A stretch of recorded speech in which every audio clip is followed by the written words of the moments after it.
Bon, c'est toujours une joie de vous réunir. Nous sommes à la 6e édition de l'Afterwork Asset Management. Ça fait quasiment un an, jour pour jour, à une ou deux semaines près, je pense qu'on avait fait notre première Afterwork. On a démarré, on a été quoi, 25 à peu près, dans un bar d'hôtel. Là, on est un petit peu plus que 25. Dans un bar d'hôtel. Toujours dans un bar d'hôtel. Dans un bar d'hôtel, tu t'emballes, c'était une bodega. Ah oui, c'est vrai, c'était une bodega espagnole. C'était un peu moins prestigieux encore. Donc merci à tous. Vous avez été 140 à vous inscrire, donc pas encore 140, mais merci d'être venus. Pour ceux qui étaient là lors du précédent Afterwork, on avait traité du sujet de l'avenir de la gestion d'actifs française, comment finalement va évoluer le positionnement de la gestion d'actifs française par rapport aux compétiteurs européens. Et une des conclusions de cette soirée, où on avait réuni l'AFG et Tocqueville Finance, c'était de dire finalement les géants français sont d'excellents techniciens. Leur technicité est reconnue en Europe, voire dans le monde entier. On a des ingénieurs quant français dans à peu près toutes les grandes banques américaines. Donc on a une vraie culture, un vrai cursus financier reconnu. Mais on n'est pas forcément des très bons vendeurs. En tout cas, on peut mieux faire. Donc, on s'est dit, puisqu'on a traité de l'aspect gestion lors du précédent Afterwork, on va parler de marketing. D'où le thème du jour. On va parler uniquement de marketing des produits retail, puisque finalement aujourd'hui, les mandats institutionnels et les produits institutionnels, on ne peut pas vraiment parler de marketing, on est plus dans du one-to-one et de la relation sur mesure, donc on va concentrer notre intervention sur le retail. Voilà. Je vais laisser la parole aux intervenants. Bertrand, si tu veux te présenter. Et bonsoir à tous, Bertrand Pujol, directeur marketing communication chez CPRAM. Et déjà, premier point de désaccord, donc je m'occupe de marketing, notamment pour aussi bien du retail, de l'instit, de l'entreprise. Parce qu'on peut faire du marketing avec tout, notamment avec des entreprises et des instits. Amaury.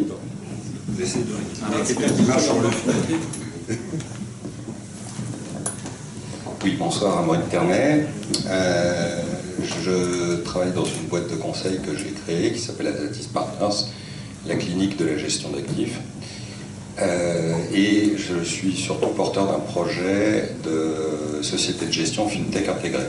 On pourra peut-être en parler, c'est justement l'avenir du marketing.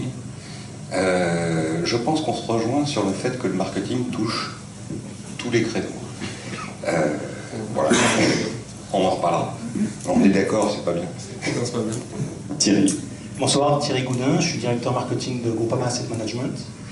Donc j'essaie de ne pas dire trop de bêtises ce soir parce que j'ai ma RCCI qui est là dans la salle et qui me surveille, qui me suit à la trace. Donc voilà, je vais essayer de dire des choses RCCI compliant. Bon. À titre perso, j'ai juste un truc qui était une frustration dans ma vie puisque j'ai passé ma vie professionnelle à faire du trading buy-side et sell-side.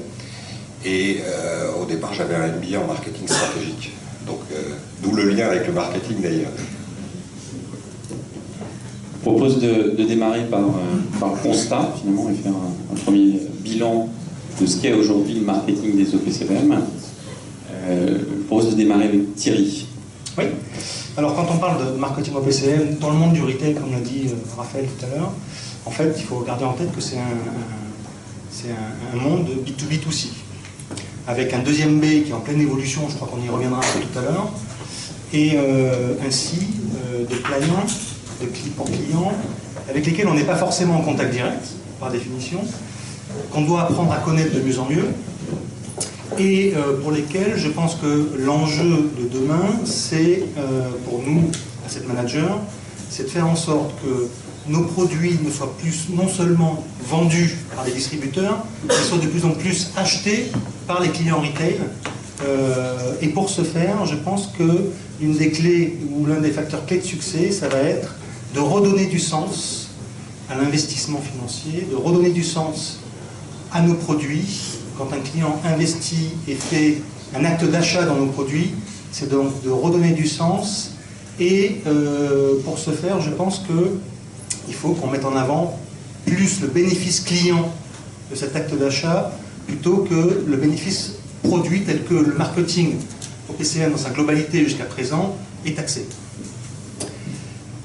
Quand je réfléchis à ça avec mes équipes, aujourd'hui, moi j'aime bien faire l'analogie avec une autre industrie qui a à peu près la même problématique que nous, qui fonctionne comme nous, mais qui a 100 ans d'avance par rapport à nous, c'est l'industrie pharmaceutique.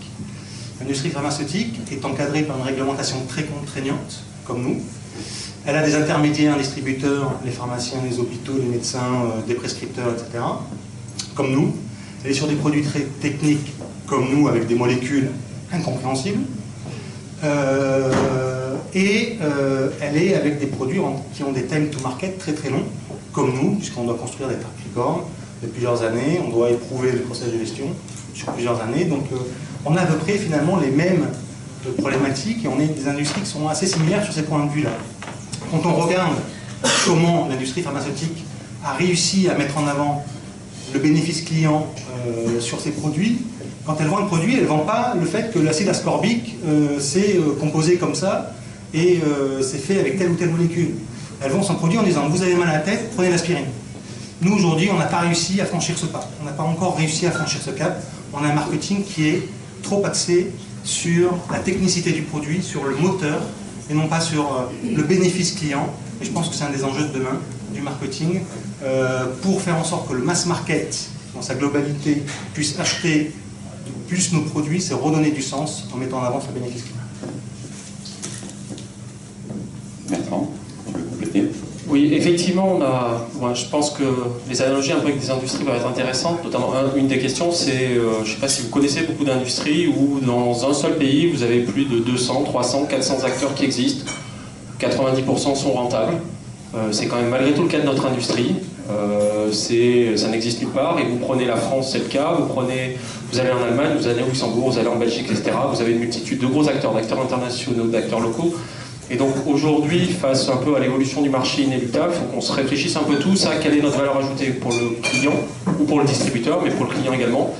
Et c'est vraiment lorsqu'on a un peu défini chacun notre valeur ajoutée qu'on a quelque chose de pérenne. Et la valeur ajoutée, la performance du produit, c'est anecdotique par rapport à la valeur ajoutée. La valeur ajoutée, elle est des fois dans du positionnement, dans du service. Le service peut être dans le produit, peut être en dehors du produit. C'est un peu en permanence se dire finalement, qu'est-ce qui peut faire que mon client, qui va acheter nos produits par plein d'enveloppes fiscales, qui va nous comparer par rapport à ce qu'il peut trouver dans son PA, ce qu'il peut trouver dans son assurance vie, ce qu'il peut trouver même en direct tout seul sur des gestions indicielles, qui va se dire finalement, tel produit plus que tel autre, il y a une vraie valeur ajoutée, j'y vois du sens et j'y vois quelque chose qui me fait un peu l'affecto sociatis que j'ai envie d'acheter et qui peut se comprendre. Et donc effectivement, on a tout un enjeu de communication, de clarification, pour être capable, et c'est... Vous prenez en communication, vous prenez aux États-Unis quelqu'un, sans aller jusqu'à des grandes stars, mais JP Morgan AM, aujourd'hui leur compte Twitter c'est 30-40 000 abonnés. Et c'est si vous le descendez, c'est du vrai abonné, c'est pas de l'ado de 14 ans acheté par milliers. Certains d'entre vous connaissent après les prix de vente, ça coûte pas très cher un abonné Twitter, je veux dire. C'est du vrai abonné utilisable. Et puis en France, une de nos spécificités, une de nos difficultés, c'est malgré tout le niveau d'éducation de nos clients, le niveau de sophistication de nos clients. Ceux d'entre vous qui ont déjà fait en tant qu'asset manager, donc faites un forum de l'investissement, un salon actionnariat, etc., c'est relativement déprimant. Il faut avoir le moral, il faut commencer le matin, un bon café, le soir, aller prendre une bière. L'année dernière, parce que j'étais amené à intervenir par exemple en Suède, au salon Avanza, donc qui est Valérie Bourseau, qui fait son grand salon. Donc vous démarrez à midi, la tranche midi, 4h, c'est à peu près, c'est nos seniors habituels. Arrivé 5h, vous avez tous les jeunes ados qui arrivent, sortis de fac. Donc vous vous retrouvez à expliquer le fonctionnement de vos produits financiers à un petit couple de petits jeunes de 22 ans qui ont pris leur soirée pour venir réfléchir aux investissements de leur épargne. Ça m'était jamais arrivé en France. Et puis, passé 19h, 20h, jusqu'à 22h, vous êtes avec des gens qui sortent du monde du travail, qui viennent vraiment s'intéresser à leur épargne. Vous avez un ministre des Finances qui vient parler en direct à des particuliers. Alors, je ne peux pas faire les sous-titres en suédois, donc, mais vous avez une autre approche de la matière financière, et donc une vraie capacité, dans certains des pays, à aller un petit peu au-delà. Mais donc, je pense que le message, c'est qu'il faut qu'on raccourcisse tous nos circuits de communication.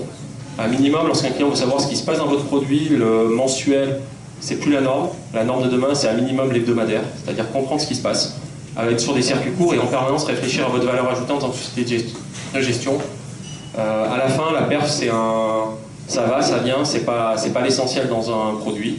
Il faut vraiment qu'on remette le client au centre de l'ensemble de nos process. Et ça marche aussi bien sur un retail que sur un instit. Les instits, de plus en plus, ça devient de plus en plus consanguin, leurs choix, leurs critères, etc. Donc bien sûr, dans certains cas, sur des appels d'offres très documentés, c'est assez technique, mais la plupart du temps, les critères deviennent, il y a une vraie fongibilité des frontières. Amaury, que penses-tu du process actuel de création du fonds, où finalement on crée un fonds, on crée une stratégie, et puis ensuite on le pousse au client? Ouais, justement, c'est je baigne en plein dedans dans ce monde de FinTech où l'idée c'est de disrupter. J'espère que je ne vais pas trop vous choquer. Donc de complètement changer le modèle, de complètement repenser la problématique. Je pense qu'une des premières problématiques, si on se réfère au marketing, toute décision humaine se prend émotionnellement et se rationalise ex post. Une fois que vous êtes sorti du niveau 1 de la pyramide de Maslow. À peu près toutes les industries le savent. On vous vend des yaourts parce que ça va vous rendre intelligent, beau, mince ou quelque chose. Il y a une émotion qui est mise dans le yaourt. Et notre industrie est la seule sur laquelle on vend de la rationalisation. On vous vend de la perf, on vous vend de la défis, on vous vend de la limitation de risque. On ne vend aucune émotion, ou à peine. Du coup, il y a eu un déplacement, parce que le besoin du consommateur final reste un besoin d'émotion, et le déplacement s'est fait dans le contact avec son vendeur. D'où le succès d'une grande distribution, et on aura certainement une discussion là-dessus. Je suis tout à fait persuadé que les nouveaux outils qu'on peut mettre en place vont apporter énormément de choses, du côté production, de la scalability, de la capacité à baisser les coûts, à avoir un séquencement opérationnel qui soit bien meilleur. Je vous dirai pourquoi ça posera des problèmes à un certain nombre d'acteurs. Et de l'autre côté, dans la distribution, le fait de créer des produits qui soient adaptés aux clients, auxquels ils puissent réagir, avec lesquels ils puissent interagir le cas échéant. On le voit, un petit exemple, dans l'automobile. On était tout à l'heure en train de discuter des succès de la DS, de la Mini, de la Fiat 500. Au point que la Mini est même devenue une marque. Qu'est-ce qui se passe? Le client, il croit qu'il construit sa voiture. Il arrive à un endroit, comme on maîtrise la chaîne de logistique, il va avoir le droit au volant bleu, au pare-brise vert, au rétro orange, et puis à ses jantes de la couleur qu'il veut ou de la forme qu'il veut. Donc il a cette capacité de penser qu'il y a une interaction. L'idée des outils, des boîtes de FinTech, c'est d'adapter le produit le plus possible au client et de raccourcir le plus possible la chaîne entre producteur et client final. Alors aujourd'hui, ceux qui sont en train de commencer sont les robots advisors. Je ne sais pas si vous en avez entendu parler, il y a des succès aux États-Unis qui sont absolument phénoménaux. Wellsfront, qui en 2 ans et demi a levé 2,5 milliards d'AUM. Betterment, l'un de ses concurrents, qui est à 1 milliard. En France, d'ailleurs, vous avez 3 petits clones qui sont en train de se lancer. Funshop, qui est sponsorisé par AXA. Marie Cantier, qui est un indépendant. Et Smartdesk, qui est un indépendant. Exactement sur le même modèle. Qu'est-ce que c'est qu'un robot advisor? Ce sont des gens qui vont faire une rupture totale avec les business models existants. Ils vendent de l'ETF. C'est tout. Et l'ETF, ils le vendent en asset allocation. Et l'asset allocation, ils la vendent à des tarifs qui défient toute concurrence. Quel que soit votre capital, c'est des trucs à 20, 25 euros par mois. Donc vous imaginez, c'est une rupture complète avec les produits existants. Je vous en parlerai après, je travaille sur un produit qui est à l'autre bout de la gamme, qui propose quelque chose de totalement différent, créer une relation d'affect, en tout état de complète avec le produit, mais en tout état de cause, Il faut faire attention dans le marketing à une problématique des acteurs historiques, qui est la dette technique. Ça fait 20 ans qu'on a une réglementation qui s'alourdit en permanence. L'alourdissement est devenu exponentiel, a accéléré avec en plus des problématiques considérables. En 2008, quand le G20, donc les politiques, sont venus intervenir dans la réglementation, alors qu'ils ne connaissaient pas l'industrie, ils ont rajouté des couches qui étaient même plus pratiques du tout. Le problème du coup, c'est que toutes les ressources, ou presque, se sont concentrées pendant 20 ans sur les fonctions support. Et à raison, parce qu'à chaque fois qu'on voit une nouvelle couche réglementaire arriver, on la met sur les fonctions support, au détriment de la production, au détriment de la distribution. Quand tout à l'heure tu parlais du Moyen-Âge, le fait est que si on compare un responsable marketing de la grande distribution et un responsable marketing dans les produits financiers, et je dirais même au-delà de l'asset management, même au niveau bancaire, on est sur, c'est pas 100 ans qui les séparent, c'est 300 ans. Quand vous discutez avec un responsable marketing de chez Carrefour, il vous explique qu'à Rio, il va y avoir une température de temps samedi prochain et qu'on montera tel produit de cran sur les linéaires parce que ça augmentera de 15% les achats, compte tenu de la température du machin, etc. Nous, on est encore à avoir les profils prudents, équilibrés, machin, et sorti de là, on ne va pas beaucoup plus loin dans les connaissances. Donc, voilà, je suis persuadé à titre personnel qu'on est à l'aube d'une révolution complète du business model et des outils grâce à ce qui devient disponible, c'est-à-dire en particulier tous les outils de big data qui vont permettre une analyse faramineuse de la clientèle. Il faut bien voir qu'on dépasse les outils qu'on avait auparavant, qui étaient les outils de gestion de connaissances, de gestion de chiffres. On travaille maintenant sur des notions de gestion de reconnaissance sémantique. Donc ça va bouleverser les métiers d'analyse, ça va bouleverser les métiers d'analyse client, ça va bouleverser et simplifier à moindre coût. Donc c'est un petit peu là-dessus que je pense qu'on peut axer nos réflexions. Justement, pourrais-tu nous parler de ton projet Lenny? Merci. Alors Lenny, c'est un projet de société de gestion FinTech intégrée qui va s'attaquer non pas comme les robo-advisors au low-end et à la masse globale, qui aura dans une idée de baisser les prix et de fournir un service au premier besoin d'épargne, mais qui veut proposer des fonds sexy qui soient hautement scalable. Alors qu'est-ce que c'est qu'un fonds sexy? C'est un fonds dans lequel on va déplacer l'affect sur le produit. Ça peut toujours concerner un bonhomme. Je pourrais soit faire un fonds qui est géré par monsieur machin ou madame truc, qui passe bien en vidéo, qui sait bien parler et qui a un certain caractère et qui est présentable. Il faut bien voir, on parlait tout à l'heure des forums d'investisseurs. Personnellement, j'ai fait un truc encore plus simple, j'ai tout simplement été dans les banques. Ça m'intéresse de voir les gens qui sont confrontés au terrain. J'ai été voir les attachés de clientèle bancaire dans un rayon de 300 mètres autour de chez moi. Je ne sais pas pourquoi, il y a 14 agences bancaires, quasiment tous les réseaux de France. J'étais allé voir, alors ceux qui m'ont fait rentrer, parce qu'il y en a qui me prenaient pour un client mystère, ils ne voulaient pas de moi, ceux qui m'ont fait rentrer, c'était très étonnant de discuter avec eux. Ils ne savent pas que, par exemple, derrière un OPCVM, il y a un gérant. J'étais obligé de leur montrer que dans leur propre catalogue maison, il y avait. Ils m'ont bien entendu expliquer que ça leur posait un problème réel de vendre le catalogue général à la clientèle particulière, parce qu'il n'y a aucune histoire à raconter. Quand ils vendent une alarme, quand ils vendent des ordres ménagères, là ils peuvent raconter une histoire. Même quand ils vendent un téléphone. Quand ils vendent un OPCVM, ils n'ont rien à raconter. Et ils étaient très heureux que 2008 ait cessé de mettre en place les systèmes de points pour la vente de PCVM.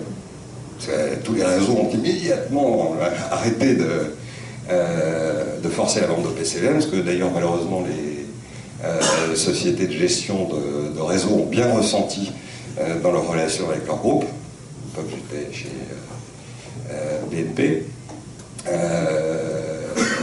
Mais ils n'ont pas d'histoire à raconter. Donc l'idée de Lenny, c'est de raconter une histoire. Elle peut se raconter sur le bonhomme et elle peut se raconter surtout sur le produit. Pour l'instant, je suis en train de tester sur les premiers métriques que je mets en place, des gestions thématiques, parfois très granulaires, les nanotechnologies, la santé des seniors.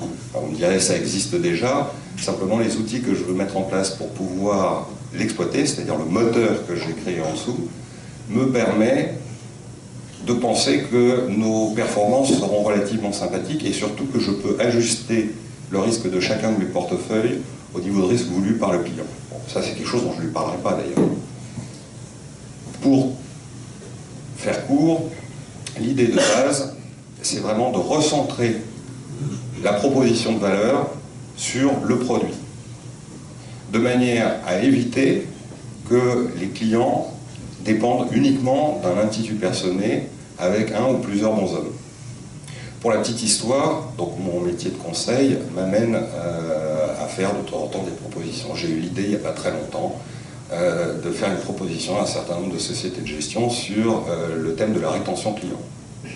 Je me suis pris une veste et j'ai même eu une réponse qui était merveilleuse. Rétention client, nos clients sont propriétaires. Donc, il était propriétaire de ses clients. Ce n'étaient pas les clients qui étaient actionnaires de sa boîte, hein. Nos clients sont propriétaires, c'est une donnée propriétaire.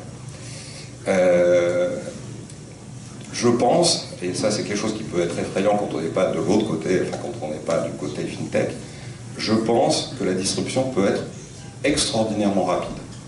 Parce que justement, tout ce système sur la basé sur la distribution et sur l'intitut personné peut être complètement disrupté en très très peu de temps. J'espère par ma boîte, l'ENI, le nouvel investisseur interactif, mais très certainement par les acteurs qui vont se présenter. Donc voilà. Merci. Tu as parlé d'évolution sur le mix produit. On va parler maintenant de canaux de distribution. Thierry, quelle évolution vois-tu émerger sur les canaux de distribution des OPC Retail? Alors c'est le deuxième B que je mentionnais tout à l'heure. On voit qu'effectivement, pour moi, c'est l'un des pans de la chaîne de valeur qui est le plus en ébullition, puisqu'on voit beaucoup d'acteurs qui émergent pour proposer des nouveaux produits, mais on voit surtout sur les 20 dernières années tout un tas d'évolutions du type de distributeur de nos produits qui apparaissent, avec au démarrage des grandes banques à réseau, puis des CGPI, des conseillers, puis des plateformes. Demain, qu'est-ce qu'il va y avoir? Alors, il y a deux écoles. Il y a ceux qui disent le deuxième B doit disparaître et le producteur doit être de plus en plus en contact direct avec son client, et donc raccourcir la chaîne, et donc mettre en direct les asset managers avec leurs clients. Et puis il y a ceux qui, la deuxième école, à laquelle j'appartiens un peu plus, qui dit notre industrie qui finalement sort de sa crise d'adolescence. On est une industrie qui a 25 ans d'âge, grosso modo. Sous la forme actuelle, on a 25 ans d'âge, donc on est tout jeune. Et qu'au démarrage de toutes les industries, la valeur ajoutée, la proposition de valeur est concentrée dans l'usine de production. Et petit à petit, une fois que l'industrie se normalise, finalement on voit que le gros de l'industrie va proposer des produits qui se ressemblent tous. Et que là, petit à petit, la proposition de valeur se déplace petit à petit chez le distributeur. Et malheureusement, malheureusement pour moi, qui suis du côté producteur, c'est ce que beaucoup d'industries ont observé dans leur histoire sur le siècle dernier et encore aujourd'hui. Raphaël me disait qu'il y avait un contre-exemple à ça qui était la téléphonie, qui a décidé sur les 10 dernières années de réinternaliser leur point de vente. C'est vrai que c'est un contre-exemple, mais la majorité des industries ont déplacé leur valeur côté distribution. Et pour moi, demain, les nouveaux acteurs qui vont venir sur le deuxième B et donc qui vont venir capter un peu cette valeur, c'est les gros Américains, les gros Google, Amazon, Yahoo, Apple, etc., qui n'ont pas encore aujourd'hui investi le monde financier dans sa globalité et qui demain vont commencer à se mettre sur cette activité pour créer des espèces de marketplace intégré où le client ou l'acheteur pourra trouver l'ensemble de la proposition de valeur de l'épargne financière en passant par l'ensemble des enveloppes fiscales, un PEA, un compte bancaire, une assurance vie, un compte sur livret, et à l'intérieur tous les produits, un FCPR, un FCP, un OPC, du crowdfunding, du loans, etc. Et d'avoir une espèce de marketplace à laquelle seront abonnés l'ensemble des producteurs, où à un seul endroit seront concentrés l'ensemble de l'offre d'épargne qui pourra être souscrite facilement, simplement, comme ça a été le cas pour ce que Amazon a créé sur tout un tas de biens de consommation, en commençant par les livres et en continuant sur tous les biens de consommation qu'on peut trouver sur Amazon. Moi je suis persuadé que leur prochain dossier qu'ils sont en train déjà de travailler, c'est le monde financier. On a parlé des produits, on a parlé des canaux de distribution. Bertrand, est-ce que tu peux nous parler de l'innovation en matière de publicité des produits financiers? Oui, alors, quelque part, sur ce sujet-là, finalement, l'AMF nous a un petit peu aidés.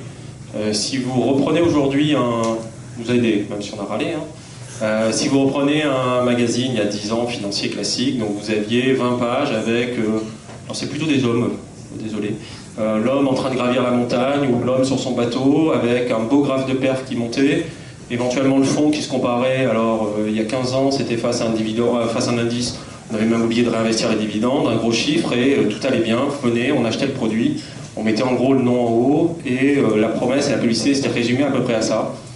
Et donc on avait droit à peu près à tous les archétypes de la voiture de sport, de l'homme qui gravit la montagne et tous les types de bateaux, parce que c'était plutôt pas mal.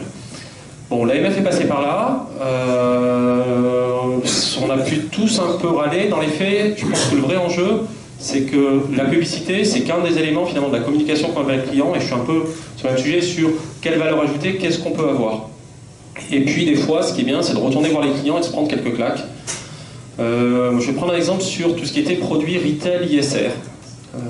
Fait des belles campagnes et pas arriver à comprendre pourquoi derrière on n'arrivait pas à lever, pourquoi on n'arrivait pas à avoir de retour de clients. Donc je prime un peu mon bâton de Perlin, faisant partie du groupe Crédit Agricole, ça permet d'aller voir des focus group assez vite dans pas mal de nos régions françaises. Et assez vite, à chaque fois en un quart d'heure, quel que soit le lieu, en un quart d'heure de focus group, en gros je me retrouvais à me faire traiter de bobo parisien, Saint-Germain-des-Prés, c'était assez sympa.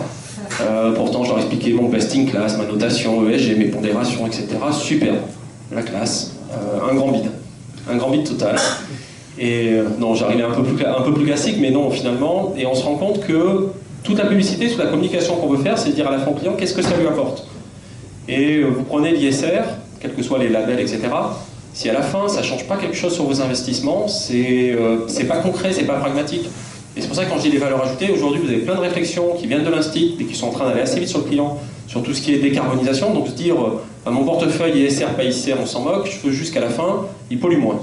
Si vous êtes capable de le faire, d'en montrer la preuve, alors bien évidemment, dès que vous êtes sur ces promesses, il faut qu'elles soient assez béton, parce que tout de suite vous allez voir des gens qui vont venir un peu vous challenger en vous disant c'est bien beau, mais si derrière c'est fait de briques et de broc, vous êtes à la limite de l'escroquerie, donc ce qui est normal et vous allez avoir un peu de difficulté. Mais plus vous êtes un peu dans ce sens-là, sur une vraie valeur ajoutée au client, plus vous différenciez les produits, mieux ça va. Et après, par rapport... moi je fais un peu partie des optimistes, c'est-à-dire qu'on a un métier d'artisanat, on reste des artisans, on est certes à grande échelle, certes dans la finance, dès qu'on a des idées, un peu d'énergie, un peu d'idées, un peu de coup de main, on peut finalement arriver à faire des choses très loin, très mondiales, assez rapidement. Mais soit on se met dans un mode très industriel et on attend que Google vienne et on va rentrer dans le système des marges arrière, des négociations, on va se fâcher, on va faire semblant d'être d'accord, pas d'accord, on se mettra d'accord entre plusieurs acteurs, on fera des négos cachés dans des hôtels au fin fond de l'Île-de-France et on sera allumé par l'autorité de concurrence, c'est pas très glamour, je peux envie dans les bars clandestins. Dans les bars clandestins, mais bon, en tout cas moi c'est pas tellement ce que j'ai envie de faire. Soit on se dit, il y a quand même toujours une frange, alors avec ça on pèsera jamais 2000 milliards, il y a une belle frange de métier à voir, mais en revanche, il faut en permanence réfléchir à une diversification des cibles de clientèle, des manières de le faire, une valeur ajoutée, entre d'un côté un ETF, de l'autre côté de l'indiciel à l'avant-garde très bien fait. Mais on a des beaux rouleaux compresseurs en face de nous, on a des distributeurs qu'il faut bouger. Mais il faut vraiment qu'on pense en tant qu'artisan. Et l'artisan dans le bon sens du terme, c'est-à-dire c'est pas laisser la gestion, alors je suis pro bono, mais pas laisser la gestion aux commandes, c'est travailler avec la gestion, avec le commercial, s'engueuler quand il faut, mais pour vraiment trouver comment on avance et quelle valeur ajoutée on apporte au client. Donc plutôt de l'optimisme, un peu un acte de foi, mais plutôt de l'optimisme. Oui, je pensais justement à quelque chose. Je pense par exemple qu'on est à la fois d'accord et pas d'accord sur une partie du marché. Il y a une partie du marché qui risque de se faire dégringoler dans la main des purs distributeurs parce qu'il n'y a plus de valeur ajoutée du tout. C'est le boulot du côté, enfin, dont je parlais, des robots advisors. Il y a zéro valeur ajoutée à mettre des ETF et à balancer un algorithme. Alors, l'algorithme est théoriquement intelligent, machin, c'est la valeur ajoutée, on verra comment il dure dans le temps. Par contre, le produit n'en a plus. Je dirais même plus loin, quand on vend de l'ETF à un particulier, on lui fait prendre des risques totalement inconsidérés, parce qu'il prend le risque du marché total, sans que quelqu'un filtre ce risque pour lui. Alors, sans que quelqu'un cherche à optimiser. Donc, du côté du produit pur, du produit dont on peut parler, en évitant d'être obligé de parler de toute la problématique justement qu'on citait tout à l'heure, de risque, de fiscalité, de machin, pour lequel le client ne comprend rien. J'ai une question qui est à la base de ma réflexion sur les nids. Qu'est-ce qu'on peut bien avoir à raconter dans un dîner en ville à son voisin sur son épargne financière? Voilà, vous voyez, on entend le grand silence. Vous voyez quelqu'un qui a fait du cellier, il va vous emmerder pendant tout le dîner avec son petit studio, avec les chiottes qui ont des carreaux bleus. Hein. Et là, il y a de l'affect. Sur le produit financier, rien. Quand je discute avec ma sœur, j'ai des SICAV pour mon épargne. T'as des SICAV actions. J'ai des SICAV, t'y connais rien. Alors effectivement, quand on va tenter de leur expliquer les détails techniques, c'est mort. Merci. Place aux questions, si vous en avez. Puisque vous avez à peu près tous le même constat sur les avancées qu'il y a à faire aujourd'hui dans le secteur, vous pensez que les plus grands obstacles qui ont été rencontrés jusqu'ici, c'était quoi? Ça vient de l'interne, ça vient de la régulation, ça vient du marché, ça vient de la taille du marché, enfin, entre la France, l'Europe, les États-Unis, du fait qu'on n'avance pas tous à la même vitesse, ce serait plutôt quoi? Pour moi, il n'y en a pas. C'est juste à nous de bosser. Non, mais on a des métiers qui prennent du temps. Donc il faut juste se donner les moyens, être régulier, continuer, pas fluctuer au cours du temps et puis avancer. Après l'interne, la régulation, ça se dépiote. Ici, il y a des gens dans la salle qui vous expliqueront comment ça marche. Mais il y a de très bons prestataires, mais quelque part, il faut juste donner le moyen de le faire et puis se fixer un cap et puis y aller. Par contre, effectivement, nos métiers prennent du temps. Et c'est vrai que c'est là où on se rend peut-être pas toujours compte. On a tous un chiffre d'affaires qui est assis sur un stock, mais l'important c'est nos flux actuels parce que c'est ça qui fait notre avenir. Donc il faut se battre dès aujourd'hui pour aller chercher tous les flux au fur et à mesure et y aller, mais il n'y a pas d'obstacle, c'est que nous qui nous les mettons, plus un peu d'investissement, etc. Et c'est là où les fintech ont un peu un avantage, c'est qu'aujourd'hui, les fintech, c'est un super terme marketing. Hein. N'importe quel... c'est la start-up à l'ancienne où vous venez, vous avez une demi-idée, vous trouvez quelqu'un qui est prêt à vous laisser cramer 5 à 10 millions d'euros, ça c'est mieux. Hein. Votre management en général, vous avez du mal à lui faire cramer 5 à 10 millions d'euros sur 2 slides, mais à part ça, il faut y aller. Tu provoques. Non, mais tu as raison, parce que en fait, je pense que les deux sujets. Bon, il y avait un premier sujet qui était les outils. Quand j'ai commencé à travailler sur ce que je veux proposer maintenant, c'était il y a 5-6 ans, et il y a 5-6 ans, les outils n'étaient pas prêts. Les PMS de l'époque ne permettaient pas d'avoir la souplesse. Je ne pouvais pas espérer la scalability que je voulais avoir. Je ne pouvais pas espérer la capacité d'analyse CRM que je voulais mettre en place. Donc ça, c'était un. Le deuxième truc, qui est un point commun, effectivement, on est à la fois d'accord et pas d'accord. La FinTech a une liberté totale. Elle part de rien. Elle n'a pas de tête technique. Elle n'a pas de système qu'on ne peut pas amender. On n'a pas de système technique ou des pays qui sont bloquants, des ponts entre des silos informatiques. Quand vous discutez, je l'ai bien vu dans les grands groupes, le logiciel comptable. Vous connaissez ça dans les sociétés de gestion? Le référentiel. Vous connaissez le mot? Bon, ce sont les trucs qui sont complètement bloquants. Le fintecher, il arrive, il a rien, et effectivement, il a deux trucs. Un, il y a un effet de mode. Il faut essayer d'en profiter, j'essaie. Donc on peut effectivement avoir la chance d'obtenir des capitaux pour lancer un projet qui sont beaucoup plus difficiles, surtout quand on veut changer quelque chose qui finalement marche pas trop mal. Il ne faut pas oublier, on disait tout à l'heure, 90% des sociétés de gestion, quelque part, sont en résultat positif. Et les très grosses, de toute façon, des marges phénoménales qui n'existent dans aucune autre industrie. Elles sont généralement bouffées par leur actionnaire principal, mais avec des 90% de rétro, 95%. Mais la capacité de bouger des gros acteurs ou des acteurs historiques est liée à ces deux problèmes. Dette technique et problématique. Bon, alors, il y a également éventuellement le facteur humain dans certaines structures. Alors, je voulais juste compléter quelque chose. Moi, je suis d'accord avec Bertrand sur l'avenir, ça ne tient qu'à nous. Après, il y a peut-être quelques pistes de réflexion qui expliquent la situation actuelle, qui est la structure du marché français. Mine de rien, le marché français, c'est le marché du retail français. Hein. Il est trusté par les banques assureurs, par les grands réseaux, les banques assureurs et les réseaux bancaires, et par l'assurance vie. Et on voit, on a parlé tout à l'heure, il y a un déficit de culture, il y a un déficit d'acculturation financière, non de la part des clients, mais aussi de la part de la force de vente.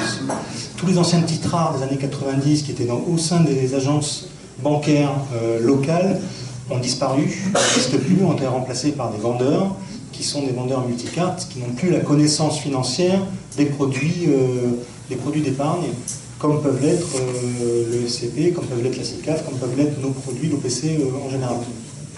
Et ce qui fait que voilà, il y a quelque chose on a perdu, et c'est tout notre enjeu, et c'est un peu ce qu'on a expliqué tous les trois, notre enjeu de reconquérir la connaissance de nos clients pour mieux les toucher et redonner du sens à nos produits pour donner un peu d'affect. On a mis chacun de nous trois des mots différents, mais c'était la même chose, c'est redonner du sens et se reconcentrer sur le bénéfice client. Sachant une dernière petite remarque, c'est que souvent la fintech est un passage par l'extérieur pour pouvoir résoudre le problème qu'on ne pouvait pas forcément résoudre par l'intérieur.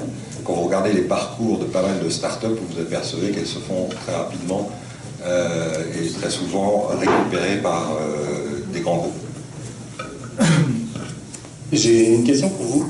Vous avez parlé de publicité, et c'est vrai que la publicité, on en voit beaucoup pour les banques, pour plein de produits, consommation courante, prêt immobilier. On n'en voit jamais pour l'asset management. La dernière dont je me souviens, et c'était un beau groupe marketing, c'était, je crois, la Financière L'Échiquier, je ne sais pas si ils sont là, sur le petit journal. Sinon, les autres, nada. Pourquoi? Problème de budget ou problème de message, justement? Je pense qu'il y a deux sujets. Il y a un problème de récurrence et de budget, c'est-à-dire qu'effectivement, ce qu'eux ont commencé à faire, il faut le commencer, faire les étapes après les autres. Donc ce qu'ils ont fait, ils ont commencé à faire. Je pense que dans la stratégie, c'est de dire d'abord, il faut se rendre compte sur l'ensemble des personnes qui peuvent être amenées à être, on va dire, des gatekeepers, des sélectionneurs, etc. Puis après, l'étape naturelle, c'est de descendre, de continuer à descendre. Oui, descendre sur la clientèle particulière, donc ça peut être du petit journal, ça peut être des gens qui vont faire, vous avez des campagnes de cul de bus, vous avez plein de choses de faire, de manière d'aller toucher une certaine cible de clientèle et d'oser parler de certains types de produits dont d'habitude on ne va pas parler. Après, il faut trouver l'angle, la manière de le faire pour d'un côté respecter, puis avoir le courage d'y aller de manière régulière. Après, il y a un problème de marque générale, c'est-à-dire que la marque asset management pour le retail n'existe pas. Quand un client investit dans un produit d'épargne, dans un OPCVM, il investit dans un produit de sa banque, de son assureur. On n'a pas réussi en tant que société à développer la notion de marque de l'asset management. Et a fortiori, la notion de marque de nos boîtes respectives. À part quelques exceptions emblématiques qu'on a tous en tête, grosso modo, moi, je prends souvent l'exemple de ma grand-mère, elle va acheter un produit de la Société Générale. Elle n'achète pas un produit d'Amundi. Oui, mais regardez, dans votre Groupama, je ne m'abuse, il y a un super produit dans l'assurance, c'est Amaguise. Ouais. D'accord, tout le monde connaît, c'est du pay par... Pay par drive, ouais. Voilà, pay par drive. Donc c'est connu, à un moment, s'il y a une vraie innovation, une vraie volonté, ça se fait. Au début c'était un pari, et pourtant ça a été fait, ça marche. Pourquoi on ne le fait pas dans l'asset management? Parce que, encore une fois, à ma guise, ils ont mis un bénéfice client. Un bénéfice client, c'est moins je conduis, moins je paye. Plus je conduis, plus je paye. Et donc ça, c'est concret. Et je reboucle sur ce que je disais tout à l'heure. Nous, on n'a pas encore réussi à dire je veux acheter une voiture dans 3 ans, donc il faut que j'investisse dans le produit Intel. On n'a pas réussi encore à faire un raccourci entre le besoin de mon client, qui sont des besoins simples et élémentaires. Je veux payer l'étude de mes enfants, je veux acheter une maison, je veux acheter une voiture, je veux faire de la consommation, je veux épargner pour ma retraite, etc. Et comment est-ce que je fais pour faire un raccourci direct entre ce besoin élémentaire par rapport au produit que l'asset manager me propose? Parce que, et aujourd'hui, le problème, c'est qu'on est trop centré sur j'ai un produit action euro large cap qui investit sur les valeurs qui ont les meilleures cotations ESG, etc. Ça parle pas. Et ça donne, on est déconnecté par rapport aux besoins des clients.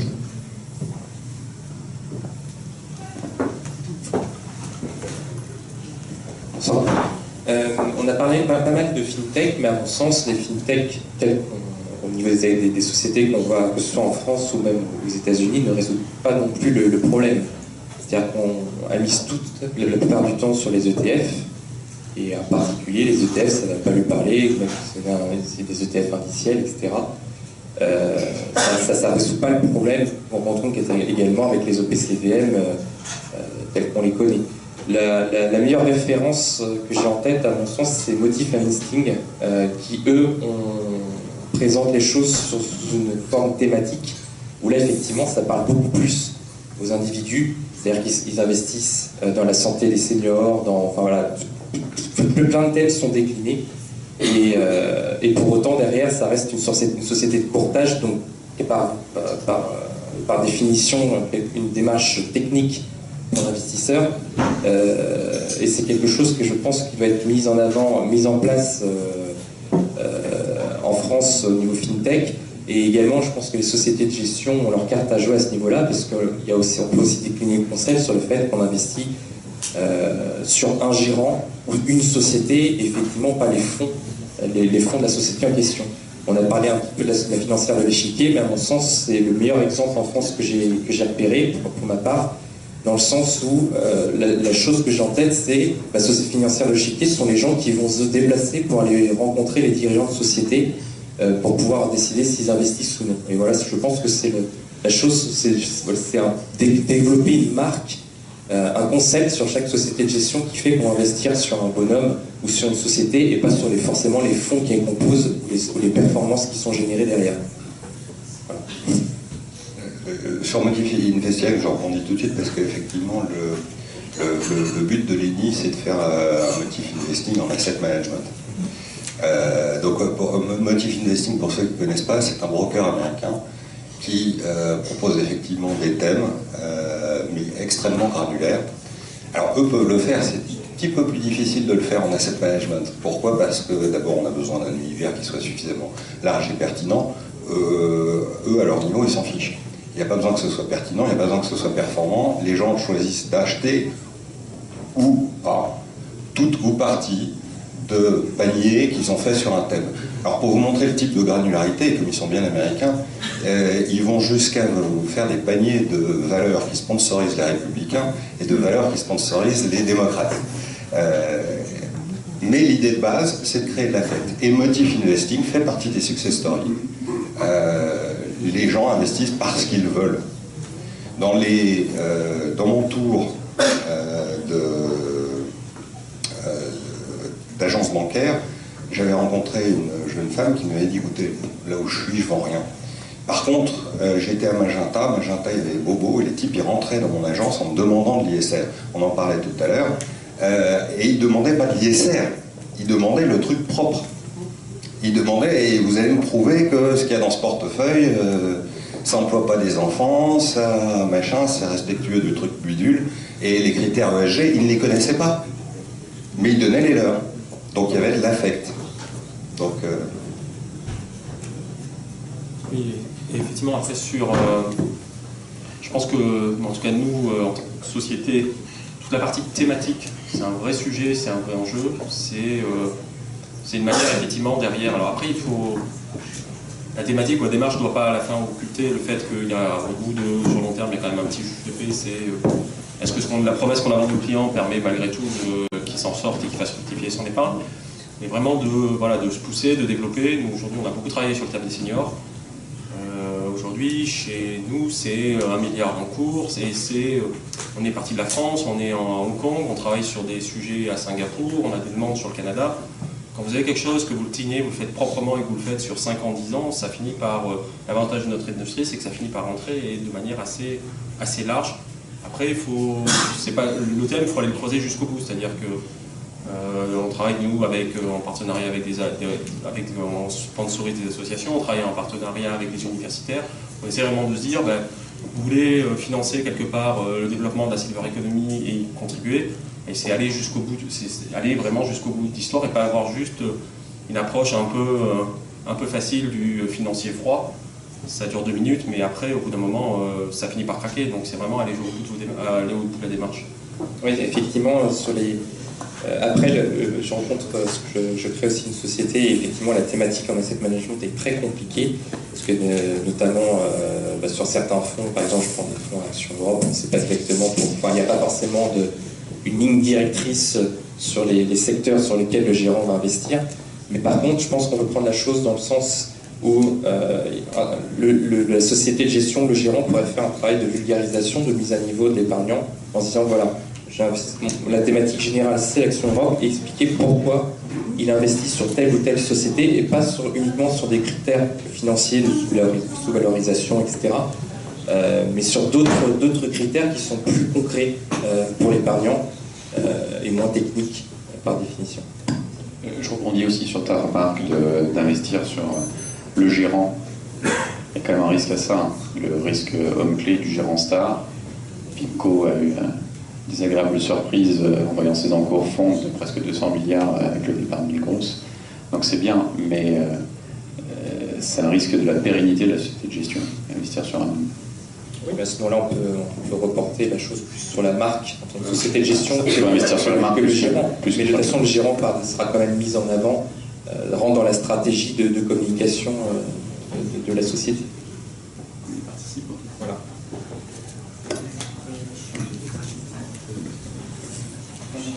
On ne pourrait pas peut-être séparer B2B du B2C, parce que la semence, c'est beaucoup les B2B quand même. Qui fait du B2C, c'est les gros réseaux, surtout B2C pour les particuliers. Parce que nous, à la base, on est comme du B2B. Donc on parle avec des analystes qui comprennent, donc on a d'autres... non?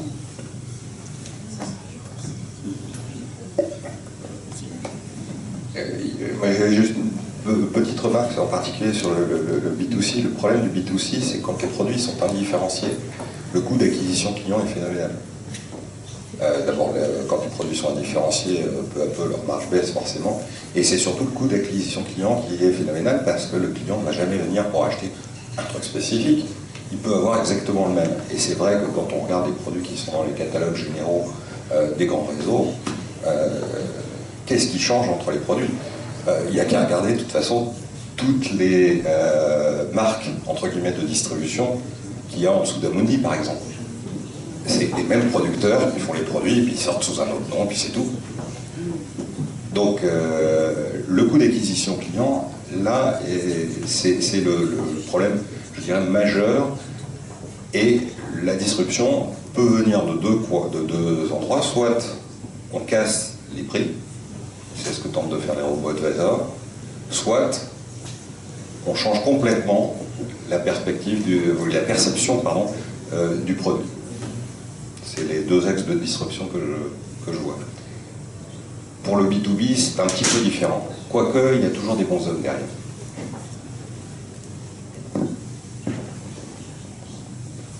Je vous propose de repasser en mode after work et en mode networking. On peut continuer, bien entendu, les questions-réponses autour du bière. Merci à tous, merci aux intervenants.